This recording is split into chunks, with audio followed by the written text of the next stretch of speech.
শওকতকে vote দিন, ভাঙড়বাসী যা চাইবেন তাই করে দেবো। 15 বছর ধরে ভাঙড়ের মানুষ তাকে দুহাত ভরে দু আশীর্বাদ করেছিলেন। সেটা এখনো পর্যন্ত পঞ্চায়েতে ক্ষমতায় আছে তৃণমূল কংগ্রেস। তাহলে ভাঙড়ে এতদিন পর্যন্ত তিনি কি কিছু দেননি? ভাঙড়ের মানুষ এতদিন কি কোনো ওনার কাছে কোনো কিছু চাইনি? তাহলে ভাঙড়ের মানুষ আজকে উনি এই কথা কেন বলছেন যে যা চাইবে তাই দেবে? তাহলে এতদিন কি ভাঙড়ের এই মানুষদেরকে গুমরাহি করে রাখা হয়েছিল? ভাঙড়ের অধিকাংশ পঞ্চায়েত সমিতি জেলা পরিষদ তৃণমূলের দখলে একদম। এবং 20 বছর ধরে সেই জায়গার এমপি অর্থাৎ যাদবপুর লোকসভা কেন্দ্রের এমপি প্রথমে কবির সুমন, সুব্রত বসু, মিমি চক্রবর্তী, বর্তমান সায়নিবাস। এরপরে ভাঙড়ে উন্নয়নের জন্য শুধু নওশাদকে দায়ী করা হয়। দেখুন, আমি আপনাকে একটা কথা পরিষ্কার করে বলতে চাই। বিষয়টা হচ্ছে মমতা ব্যানার্জি ভোজরাট আসলেন এবং তিনি যে কথাগুলো বললেন, ভাঙড়ের মানুষ এই কথা শোনার জন্য কিন্তু তৈরি ছিলেন না। উনি এমন যে কথাগুলো বলেছেন সেটা একটা ভাঙড়ের মানুষের জন্য একটা বেদনাদায়ক ঘটনা। কারণ হচ্ছে সুদীর্ঘ এই 20 বছর ধরে তৃণমূল কংগ্রেস ক্ষমতায় রয়েছে ভাঙড়ের জমিনে। সেটা আপনি পঞ্চায়েত বলুন, পঞ্চায়েত সমিতি বলুন, জেলা পরিষদ বলুন এবং এমপি বলুন। কিন্তু ভাঙড়ে তারা প্রত্যেকটা বছর এসে যখন বিভিন্ন সময় প্রতিশ্রুতি দিয়ে গিয়েছিল, সেই প্রতিশ্রুতির একটাও কিন্তু তিনি পূরণ করতে পারেনি। এই মমতা ব্যানার্জি ভোজরাটের জমিনে দাঁড়িয়ে এক সময় বলে গিয়েছিলেন যে আমি এখানে হসপিটাল করে দেব, কিন্তু সেই মমতা ব্যানার্জি ফের আজকে এত বছর পরে এসে তিনি আবার বলছেন যে আমি ভাঙড়ে হসপিটাল করে দেবো, একজনকে টেন্ডার দিয়েছি। তাহলে কি শুধু টেন্ডারই হয়ে যায় ভাঙড়ের জন্য? ভাঙড়ের কিন্তু প্রকৃত উন্নয়ন আজ পর্যন্ত মমতা ব্যানার্জি করতে পারেনি এবং পারবেও না। সব থেকে আফসোসের বিষয় এই জায়গাটায়, ভাঙড়ের মানুষ যখন বিপরীত স্রোতে গিয়ে নওশাদ সিদ্দিকীকে ভোট দিয়েছে, ভাঙড়ের মানুষকে জব্দ করার জন্য তিনি বললেন যে সওগাত মোল্লা বলেছেন ভাঙড়ে 8টা থানা করতে হবে, মানে সওগাত মোল্লা যেটা বলবেন উনি সেটাই করবেন। এই যে 8টা থানার ভাঙড়ের কি প্রয়োজন ছিল? একটা গ্রাম পঞ্চায়েত এলাকার মধ্যে পশ্চিম বাংলার বুকে এমন কোন একটা জায়গা দেখান যে জায়গায় একটা বিধানসভার মধ্যে পঞ্চায়েত এলাকার মধ্যে 8টা থানা হয়। এই 8টা থানা দিয়ে ভাঙড়ের মানুষের কি সুবিধা হলো? মমতা ব্যানার্জি বকলমে সওগাত মোল্লার মাধ্যমে ভুল মেসেজে আজ এই 8টা থানা করেছে, আর এই 8টা থানার মাধ্যম দিয়ে এলাকার মানুষ বিভিন্ন রকমের সমস্যার সম্মুখীন হচ্ছে, যা প্রতিনিয়ত ভাঙড়ের মানুষ দুর্ভোগের শিকার হচ্ছে বলে আমি মনে করছি। যে কালকে মাননীয় মমতা বন্দ্যোপাধ্যায় বলেন যে সওগাত মোল্লার কথায় তিনি 8টা থানা। এই কলকাতা পুলিশের আওতায় আসায় ভাঙড়ের মানুষ যদি একটা বাথরুম করতে যায় তাতেও পুলিশের কেউ ব্যাঘাত দেয়, করতে দেয়।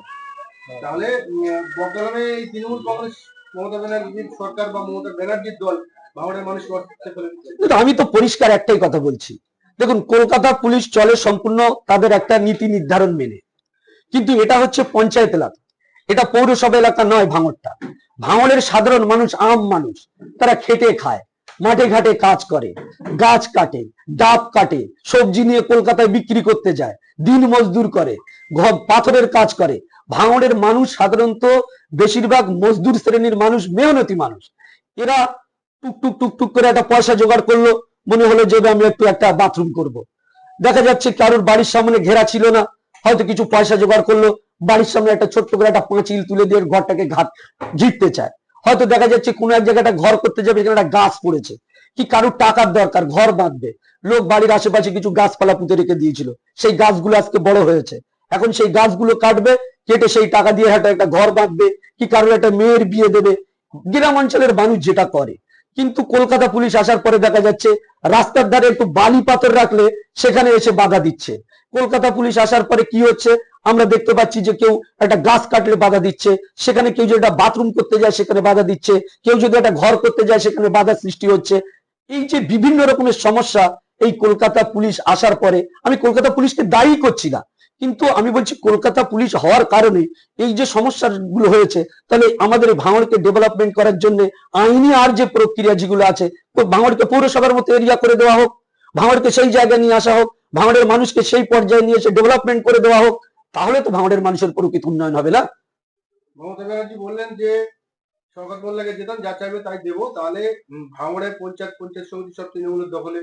বর্তমান যে এমপি সংসদ শাহিনী ঘোষ, তিনিও তৃণমূলের। তাহলে নওশাদ সিদ্দিকী কি বাধা দেওয়ার ভাঙড়ের উন্নয়নে কি তিনি বাধা সৃষ্টি করছেন? দেখুন, রাজ্য সরকারের কাজ হচ্ছে তার রাজ্যের সমস্ত জায়গা ডেভেলপ করা। মমতা ব্যানার্জি তিনি আসলেন হেলিকপ্টারে করে, মমতা ব্যানার্জির প্রথম উচিত তার একটা প্রতিনিধি ভাঙড়ের অলিতে গলিতে পৌঁছে দেওয়া, এবং ভাঙড়ের যে বিভিন্ন রাস্তাঘাট, আমি বলবো ভাঙড় বাজারে থেকে মরিচার ভিতর দিয়ে আপনি চালতে বেরিয়াতে যান, ভাঙড়ের প্রকৃত উন্নয়ন কি হয়েছে আপনি বুঝে নেবেন।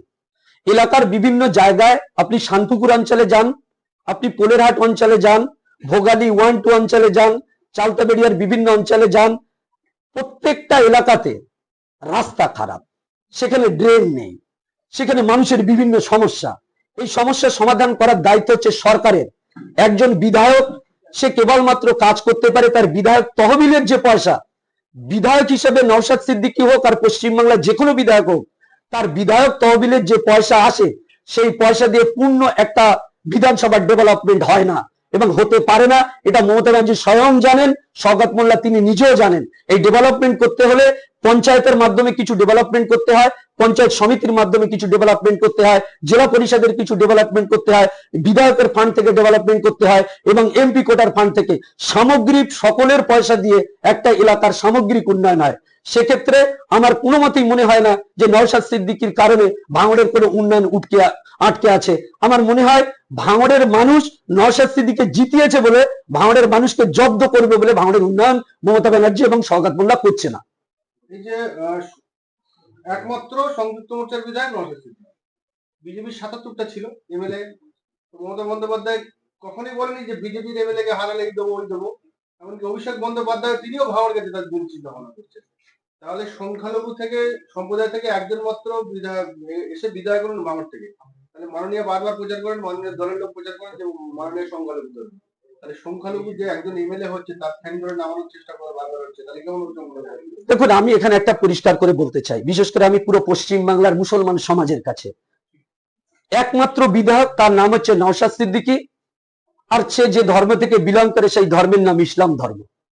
তৃণমূল কংগ্রেস বলুন আর বিজেপি বলুন, পশ্চিমবাংলার এবং ভারতবর্ষের রাজনীতিতে কোনো দল চায় না যে মুসলমান অর্থাৎ সংখ্যালঘু মুসলমানদের পক্ষ থেকে কেউ এসে এই দেশে রাজনীতি করুক এবং তারা প্রতিদ্বন্দ্বী করুক।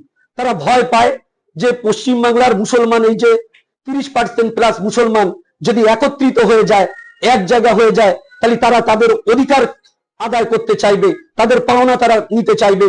তাই নওশাদ সিদ্দিকী আসার পরে অনেক সমস্যা, সেটা ওয়াকফ বিলের বিষয় নিয়ে বলুন আর মমতা ব্যানার্জির বিভিন্ন উন্নয়ন বিষয় নিয়ে বলুন, প্রতিবাদ সময় বিধানসভার ভিতরে নওশাদ সিদ্দিকী যেমন প্রতিবাদ করেছে, বিধানসভার বাইরেও নওশাদ সিদ্দিকী প্রতিবাদ করেছে এবং সেই প্রতিবাদ এবং বিভিন্ন প্রশ্নের উত্তর যেটা মমতা ব্যানার্জি কোনো মতেই দিতে পারছে না, তৃণমূল কংগ্রেস কোনো মতেই দিতে পারছে না, তাকে প্রশ্নের উত্তর না দেওয়ার কারণে তারা চায় যে নওশাদ সিদ্দিকী হারুক, এই ছেলেটি বিধানসভায় যাতে না যাক আর আমরা এর জন্য বিপদে না পড়ি, আর সংখ্যালঘু মুসলমান যেন দুধের গাইগুলো আমার আঁচলের তলায় থাকে, দুধের গাইগুলো যেন আর কোনো মতে নওশাদের পাশে না যায়, আর মুসলমানরা যাতে কোনো মতে ঐক্যবদ্ধ না হয়, এই চক্রান্ত এবং এই চিন্তাধারা এই সমস্ত বিভিন্ন কথাবার্তা বলছে বলে আমার মনে হচ্ছে। ধন্যবাদ।